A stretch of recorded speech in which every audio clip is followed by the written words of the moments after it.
Let me discount immediately that the airport, Jomo Kenyatta Airport, is not on sale.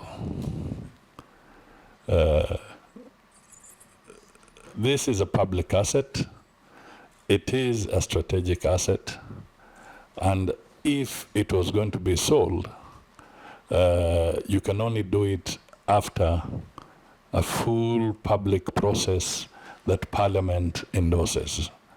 So anybody who is giving the impression that the airport, Jomo Kenyatta Airport, has been sold is not being factual. It is not true. What we need to appreciate is that we will need to modernize our airport. We need a new terminal. You remember there was a greenfield terminal, but it never took off. The contractual engagement had its challenges. There was litigation. It stalled.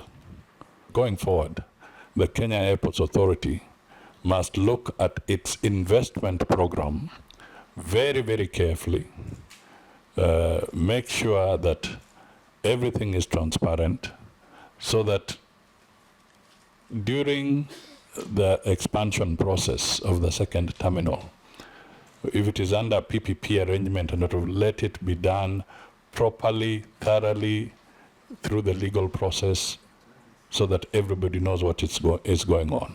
But I want to assure Kenyans that the Kenya Airports Authority is not up for sale.